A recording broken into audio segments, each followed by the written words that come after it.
I was born in Guinea-Bissau, and as I was growing up there, it wasn't really like how it is obviously in Europe. My whole life back there was just playing football on the streets with my friends and stuff.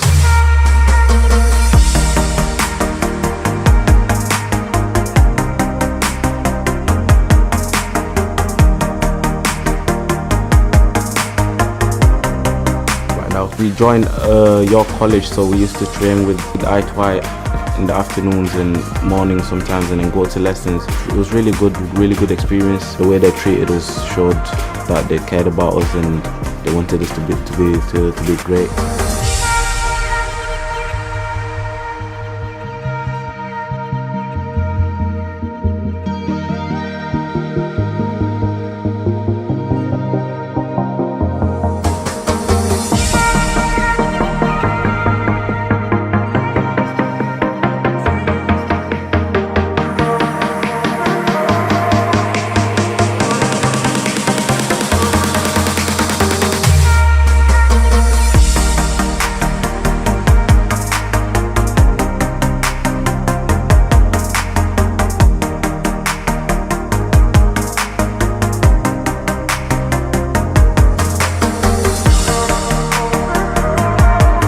It has to come from you. You have to want it. You're doing it because my mom told me I have to be a footballer, or my dad told me I have to be a footballer. You won't get there. You have to do it for the joy, for the love. A massive welcome to Romario VIEIRA. Sorry about that, Roma. No problem, thank you. Delighted to have you on the call tonight. The good-looking twin, the funniest twin, if you listen to Nelly. Roma, this is about you. We'd like to, if you wouldn't mind, just kind of telling us a little bit about your childhood and what it was like for you. Obviously, a little bit of time in Guinea-Bissau and then moving over to Portugal. Yeah. So as the video, the sound of the video told you guys, we were born in Guinea-Bissau in Africa, a little place, West Africa, and we're born in Bissau, so the capital.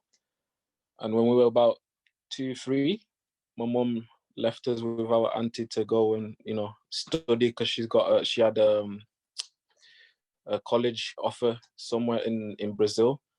So she went and we stayed with our auntie and stuff, and she raised us till about 5, 6, whilst my mom was getting all her education done and stuff, and then she took us over to Portugal. But in Guinea-Bissau, we used to just, as young kids, we didn't really like pay attention to other things other than football. So we used to just like make our own kits, literally just get t-shirts, cut them up and stuff, and give it out to our friends and play in the rain, and just stress-free and stuff, and just enjoying it, really.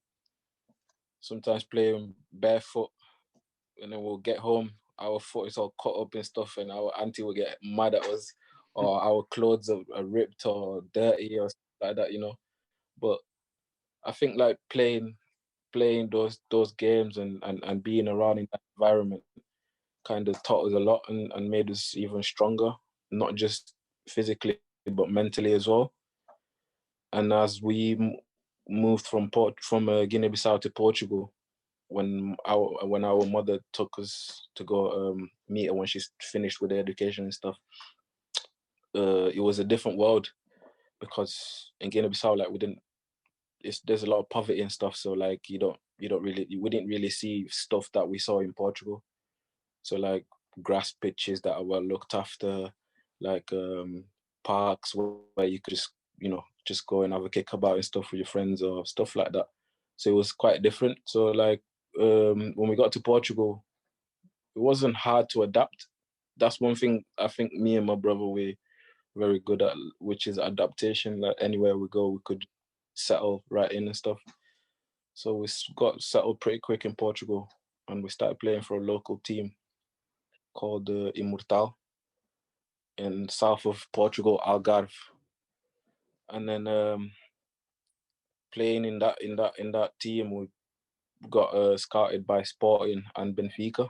So we had a decision to make to go whether to go to Sporting Lisbon or to Benfica. And it was a funny one because at the time I supported Sporting, and Ronnie Ronaldo supported Benfica, and both of my parents supported Benfica. So like I was like, I want to go to Sporting, and then they were like, oh no, Benfica. So then, but then Benfica kept on, putting pressure on and sending people to come and talk to our parents and stuff, and to, just to make the decision easier. And then we ended up deciding to Benfica, and we went to their little academy thing, and I got a funny story about that actually.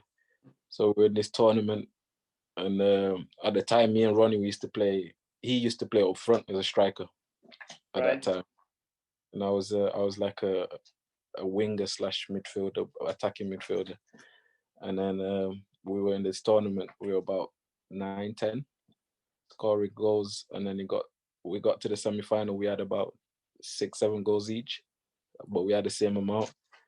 And then come to final, I scored 2 goals, so I've got 9 now, and then he's got 7.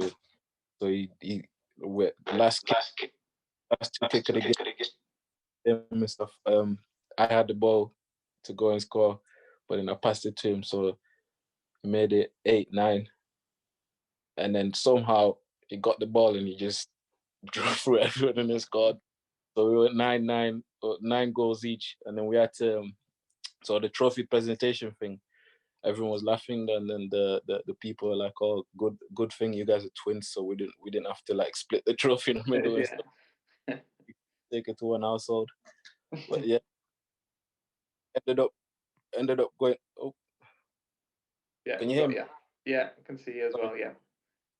Yeah, we ended up going to Benfica, and we enjoyed that time there and stuff. We learned a lot and developed a lot. As it went more, it was more from, we went from like street football and enjoying ourselves, not really knowing structure and tactics and stuff like that, just playing just for fun, into like structured place where you had times to be in, you had things you had to wear at certain days, and like just like a routine. And to be fair, at the start it wasn't easy to adapt to, but after a while you get used to it and stuff. But yeah, after Benfica, our parents couldn't, like, they weren't able to find work in Portugal. It was quite difficult, and they decided to move over to England. How old were you at that point, Roma? If I remember, about 11, 12, maybe 12, 13, one of them. But yeah, when we moved over, we struggled quite a bit the first year because totally different language. It's cold. Portugal wasn't cold. No. Yeah, the culture is different, the food's different. But like I said, like me and Ronnie, we'd never like complained or anything. Like the only thing we probably complained about was the cold. But anything we settled right in. Even my parents were surprised and stuff. And even got to a point where my mother wanted to go back to Portugal because it was that it got that difficult. But me and Ronnie, we sat her down and spoke to her and said, like, listen, we get through it and stuff, Yeah. She ended up deciding to stay. And our first year we went to Brooncliffe High School, and we played for the school team and stuff, and that's where we met the coach at the school who had contact with Manchester City, where I believe Michael Morton. Mikey Morton, yeah. So we went there.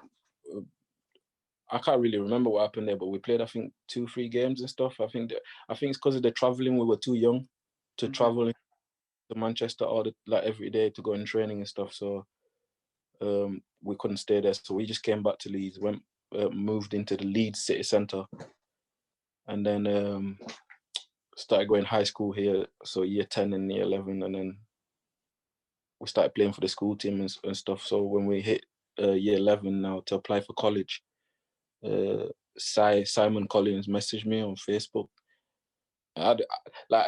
Till this day, I still find that, I don't know, there's something, I believe it's God. I don't know, but because I didn't really check my Facebook like that at the time, and I wasn't really into social media like that, but some like that specific day, I just decided to check it, and then he was telling us about your college and that academy and like all the structure and the pathway that you guys try to provide for the players and stuff, and the education within the project and stuff. And then we just thought, yeah, why not? Like we put all our first other options aside, and we just decided to go there. So we were getting bus at like 7:30 in the morning every day to go to college, and then would get training afterwards and stuff. But yeah, like meeting Mikey and Sai, probably the best thing. Me personally, I don't think we'll probably be in a position. Well, Ronnie right now be in the position he is if we didn't meet, you know, Mikey and Sai, or if we weren't part of the i2i Academy and stuff. So that's really kind of you. So for those that don't know, Simon Collins and Mikey Morton coaches. Simon's still a coach for our academy, and he scouted you, seen you play, hadn't he? And then invited you over to our 16 to 18-year-old program. So that you made that decision, and a few of you guys came over from Leeds. Was it 1 or 2 buses that you had to get early morning and getting back late at night? You know, it was a bit of a sacrifice, wasn't it? It wasn't an easy. No, it wasn't it easy. Like, so the routine would be like, we'd wake up at maybe like 6:30, get ready, leave the house by 7:30, get a bus to bus station, and from a bus station, get another bus from bus station to York, which was about 45 minutes to sometimes an hour depending on traffic. And then we'll go to lessons, and then after lessons training, and then get back on the bus at around 6:37 sometimes, and then go back home. So by the time we get home, it's probably like 8, half 9. So we don't even have time. We didn't even have time to like do anything. We'll just eat, have dinner, relax, and go sleep and do it all over again. So just weekends really. Yeah. How did you balance your college work and your football and all the traveling and everything else? How did you balance that? Do you know what? Like at the start, I struggled because like both of us we struggled because we just wanted to play, but where the teachers sat us down and stuff and really like opened our eyes as to say like how important is education, as important that education is as important as the football, because things can go wrong in football, you know, and if you have your education backup plan in there.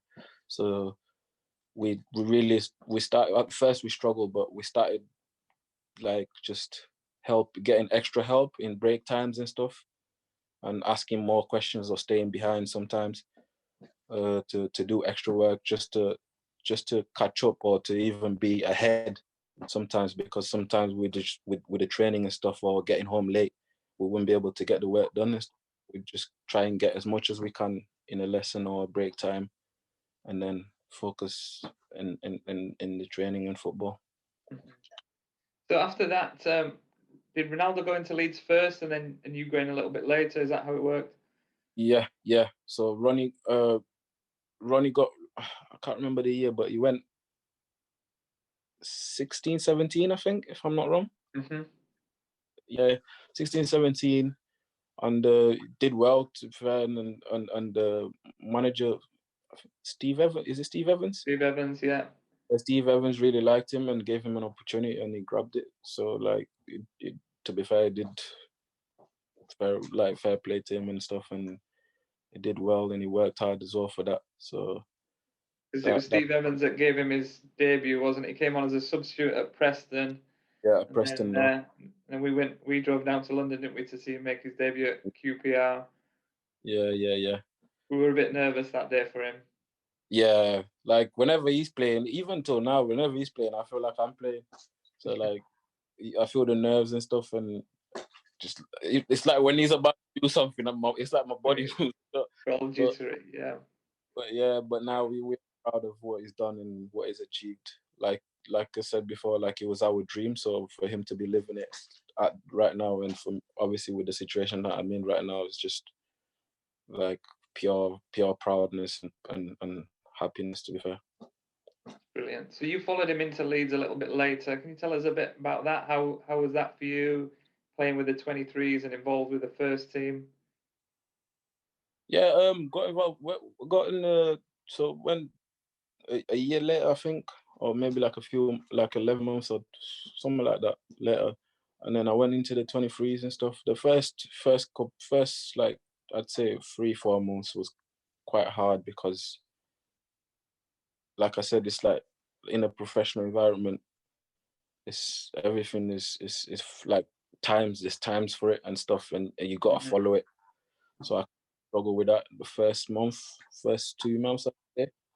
But even like with the training and stuff, everything we were doing at Leeds, like we got it from Mikey and Sai at the time when they were at i2i Academy and stuff. So it kind of like prepared us. That's why I say like we wouldn't be where we were, or we wouldn't have done the things we done if we didn't go to that, because everything that they taught us, if we didn't know that, we would have really struggled at Leeds, because that was the basics and beyond. So first 3-4 months at Leeds was the adaptation, not football wise, maybe like that the routine was hard for me, but then afterwards it was easy. And then didn't play for a couple months, or 3 months. I don't know for, but yeah, I was fit, well, training well, but you know, it's not. Sometimes it's not up to you. And then started playing, and things started going well and stuff, and got offered another year at the end of that season. And then my second year, I think my second year at Leeds was my best year, to be fair, and the year that I've learned the most and progressed as a player. Yeah. So it was a very, very good experience, and something that I'll be proud of. And you were offered another deal at the end of that. Is that right? Yeah. So like I said, the second year was my best year at Leeds. So like by January on that year, I was doing well and stuff, and like starting for the 23s all the time, and playing very well, being consistent basically. And got offered another deal, but I was just thinking like I want to get chances in the first team and stuff. And I started getting chances when Thomas Christensen was there, the manager. He took me training with them a few times, and then he took me on the bench, to be on the bench for them, for the first team. Ronaldo was playing in the first team at this point? Yeah, Ronaldo was there, the first team. And it was a funny experience, because when I found out, nobody told me. Like it was just a normal day on a Friday. The game was Saturday. On a Thursday, sorry. The game was Saturday on a Thursday morning. So I've trained with the 23s, finished training, shower, blah blah, eat, and I'm walking out to go home. I normally check the first team squad to see if my brother's there, Ronaldo. You know, he's in squad. So I walk past, I come back, I see VIEIRA, and then as I'm walking away to go home, I see another VIEIRA like in the corner of my eye. I stopped for a minute. Nah. So I went back to the board, and I looked, and I see Ronaldo VIEIRA, ROMARIO VIEIRA. I was like, yeah. I was happy. I was happy just to be on the bench and just experience like the whole thing. It was really, really, really good for me. And went home, and I told him, and then he was like, "Oh, yeah, all right." And then he thought share the rooms, because we traveled on Friday, yeah, because the game was on Saturday against Hull City away, and but we were gonna share rooms and that. But it was me and Tom Pace that was on the 23s team, and we both got called up to the first team, and like I feel like the whole City game was the second best experience. Just being on bench was the second best experience of my life, because like walking out of that too, even as a substitute, it's a different feeling. Like the stadium's filled, and throwing fireworks and stuff. Crazy, Yeah. honestly. If But that's your second, what was your first? What was your best experience? the best experience was walking out in front of 35,000 people in Ellen Road against Cardiff City. Even though we got battered 4-0 or 3-0, but it was still the best experience. Like, so that was the second game that I got called up as a substitute for the first. And just walking out that tunnel and just hearing the noises, because normally I watch it from the stands when I'm watching my brother, and it's different from there, because you just sat there and you're just hearing the noise. But then when you're in there, it's crazy. Wow. You just it's all around. So it's something that I'll never forget. I can imagine. So you at that point you're offered a new deal, but you turn it down and decide to look elsewhere. Can you kind of tell us why and what was your thinking behind that? The thought behind it was like I just wanted more chances with the first, because I was having such a good season with the 23s, and in my mind, what I believe in, like, the reason of having a reserve team or 23 team is like whoever's doing well gets given chances, stuff like that. But then I got them chances being on the bench or whatever and training with them a few times, and then that manager got sacked. And then the new manager comes in, he doesn't even look at the 23s, Paul Heckingbottom, I think. So he didn't even look at us or anything like that, just to see who deserves a chance or anything like that. So I just sat back and thought, like, listen, I don't want to be playing 23s for the rest of my life. Do you know what I mean? So I thought, I spoke to Mark, the Mark and Matt as well. Like, just thought, like, I believe in myself, and I know that I just didn't feel, one of the things as well, I didn't feel like they really wanted me in there. Right. Or I didn't feel like they valued me, or they saw this, they saw my potential. I didn't feel within myself. So I just said, like, listen, I'm not just gonna be here just for the sake of being here. Do you know what I mean? Yeah. I wanna go out, because I know I could get the same contract somewhere else and play first team somewhere else. Do you know what I mean? So made the decision to just leave it, and then when I left it, went to Doncaster Rovers. Yeah. And a successful trial there. Yeah, successful trial. Got offered a deal, and then it was announced in the media, wasn't it? The manager announced that you were signing that day. Yeah. Then what happened?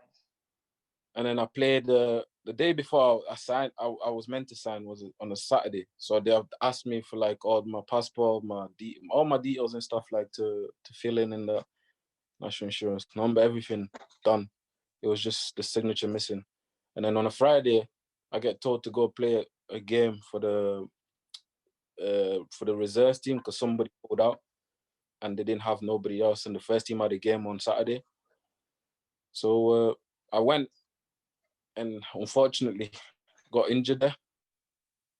And when in my head I thought, yeah, it's all right, it's nothing. I'm still gonna be able to sign tomorrow. Yeah. And then when I got to the training ground, even before I got to the training ground, I was driving in all happy and stuff,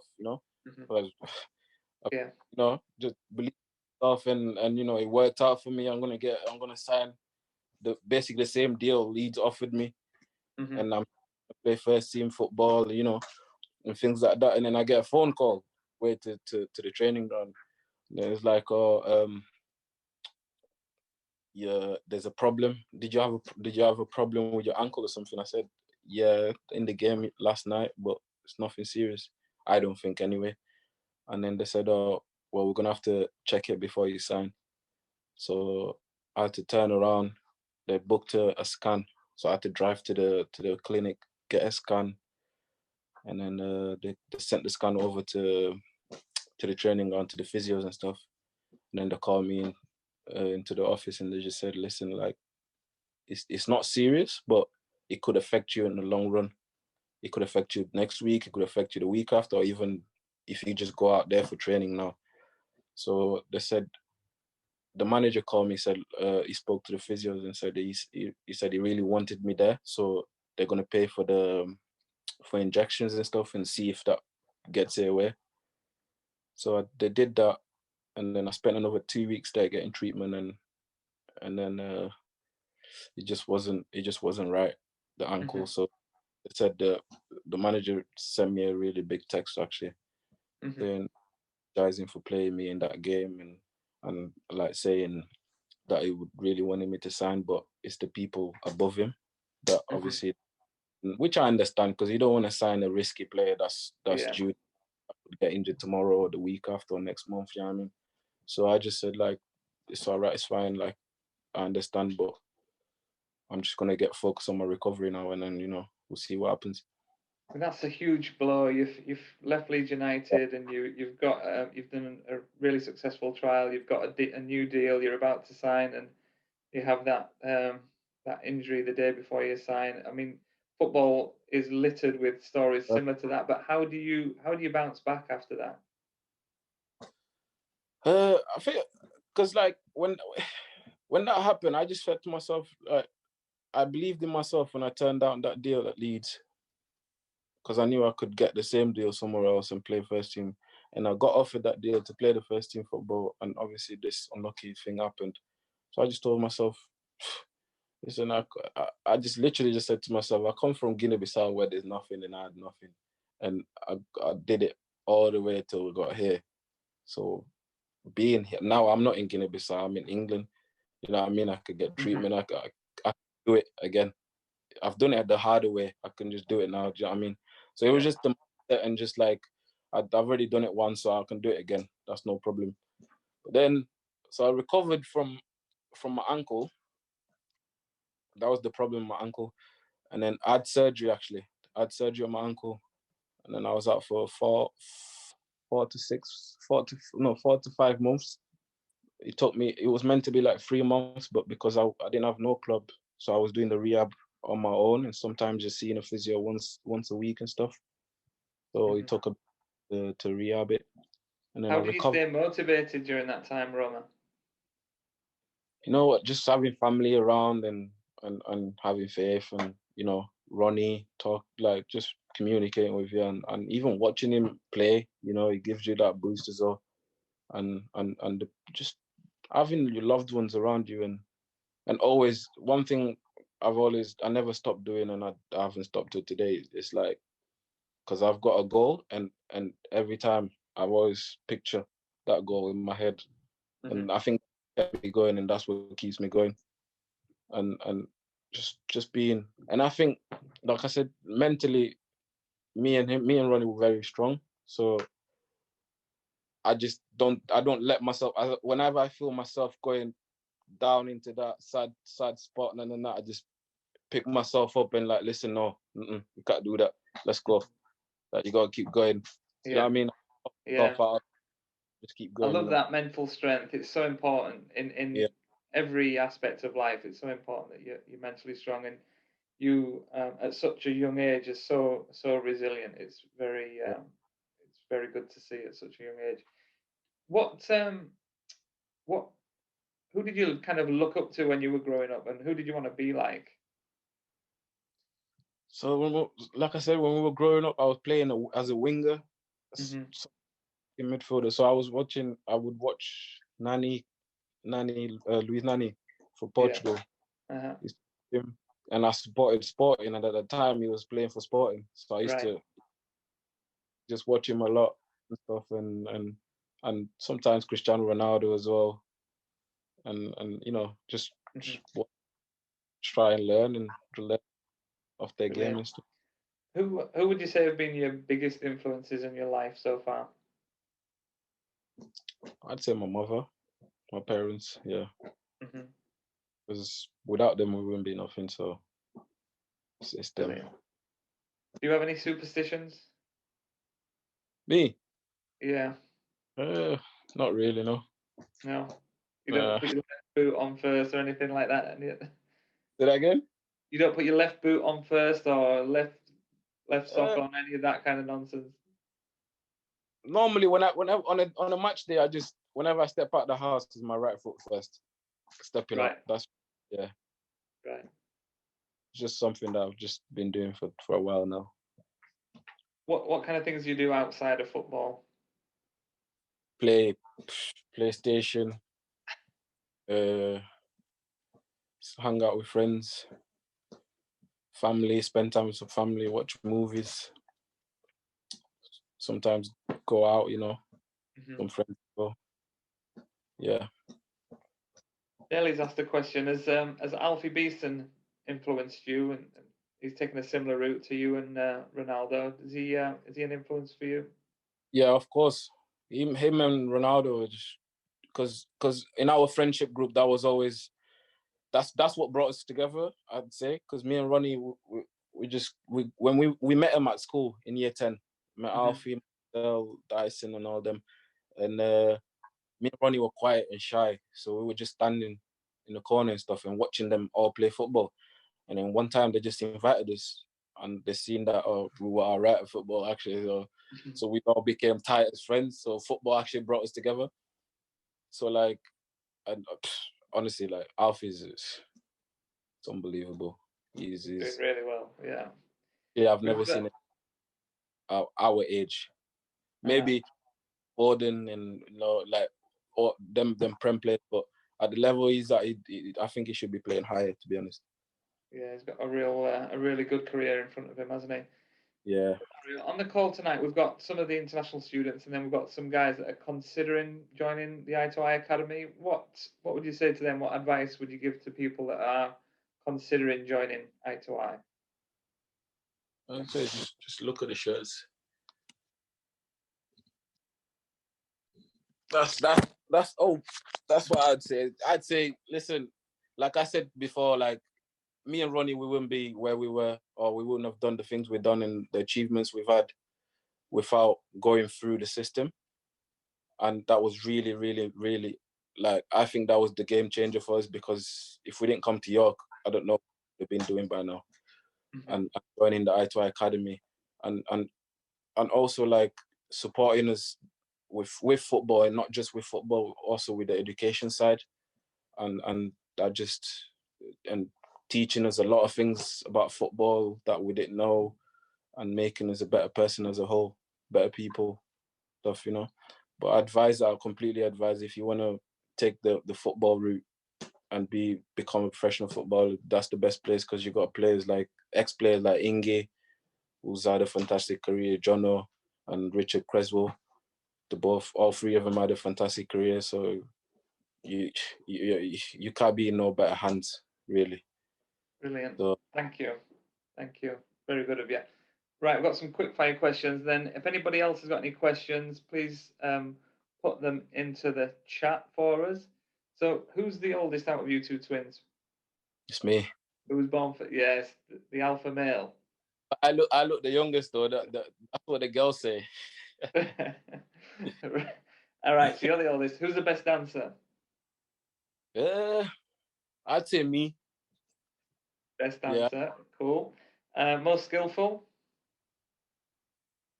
I'd say me as well. Yes. Yeah. Smartest? Say me. Say that again? The smartest. Who's the brightest?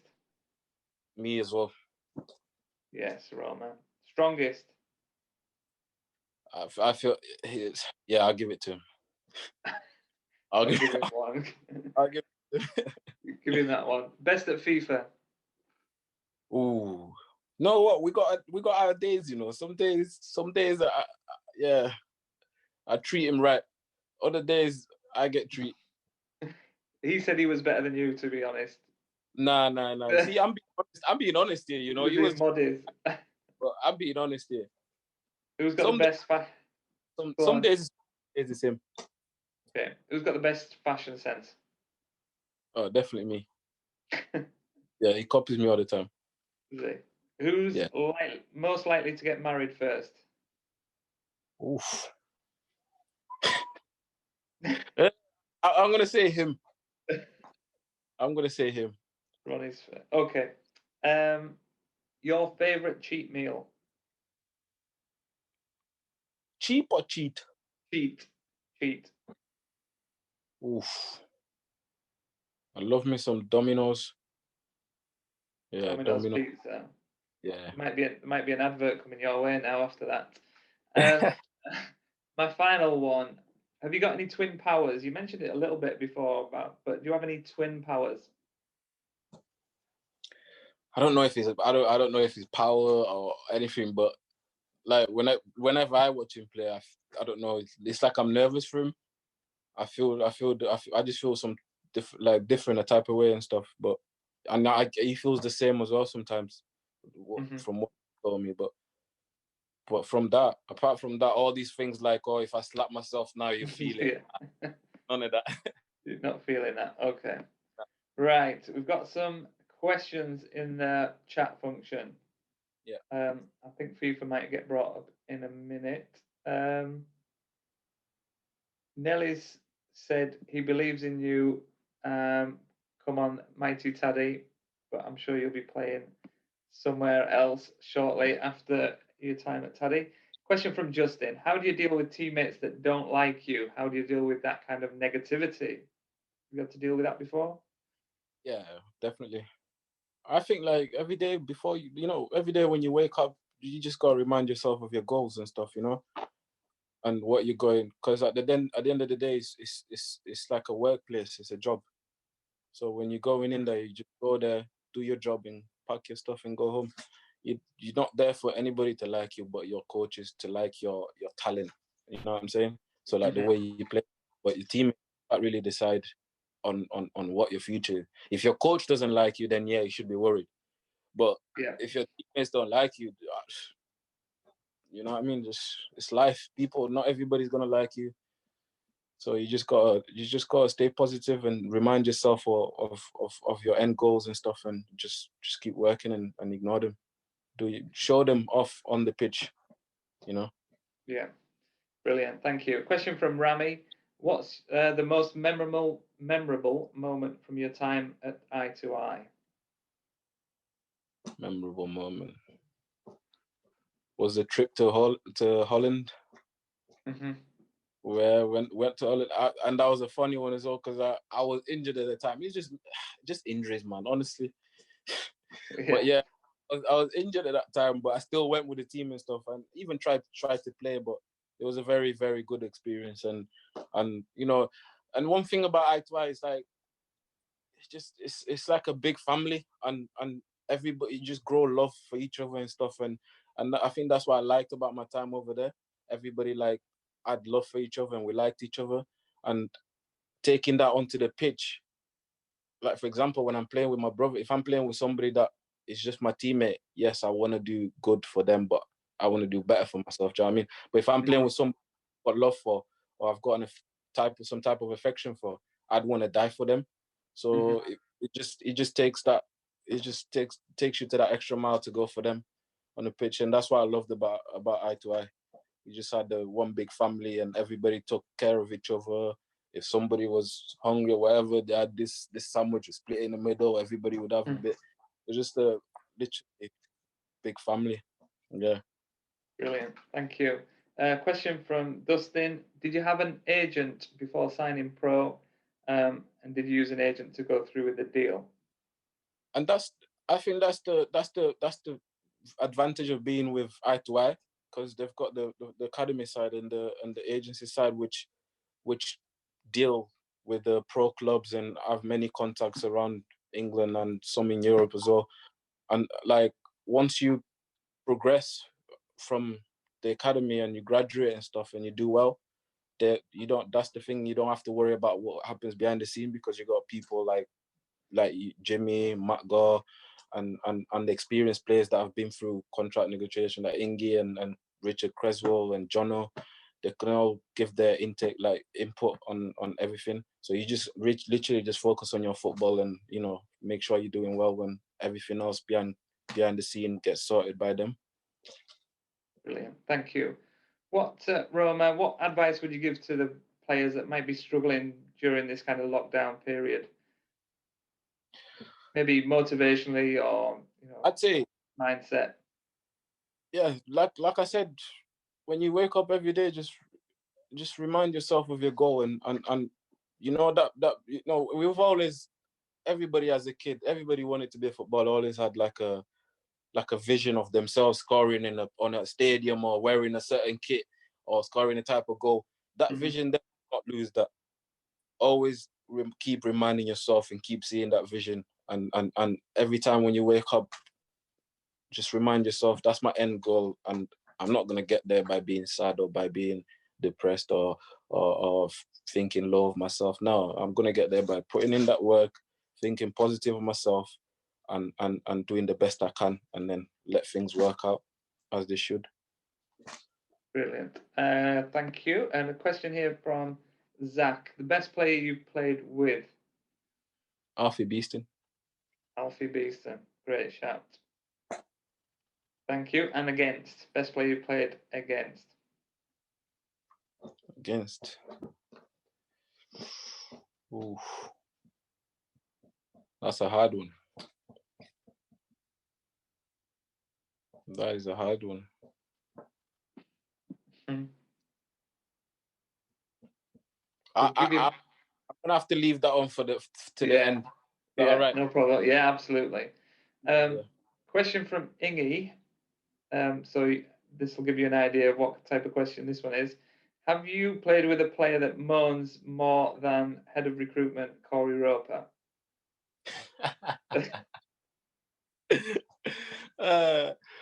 Yeah, actually, I have. Yeah, I've seen first. You don't need to name them. You don't need to name them. Would obviously you know Calvin Phillips. Been in and around Leeds when Calvin's there. How good is Calvin? How far can he go? You know what? Like when I first got there, it was a good player, but now is a very good player, and it's improved a lot and so much, and the sky is the limit for him really, because just try and stay fit and stuff and get the injuries out the way, you know, and just keep doing what he's doing, because right now I don't see anyone competing for the England spot.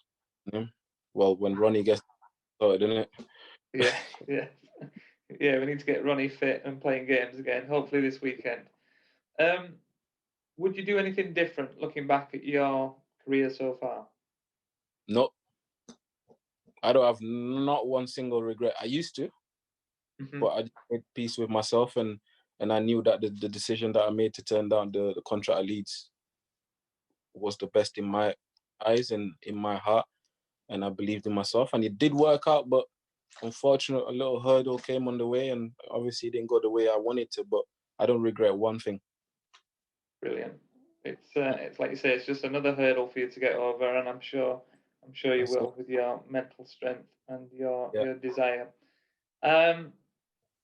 Last thing from us, you've been fantastic, Roma. Thank you so much for your time.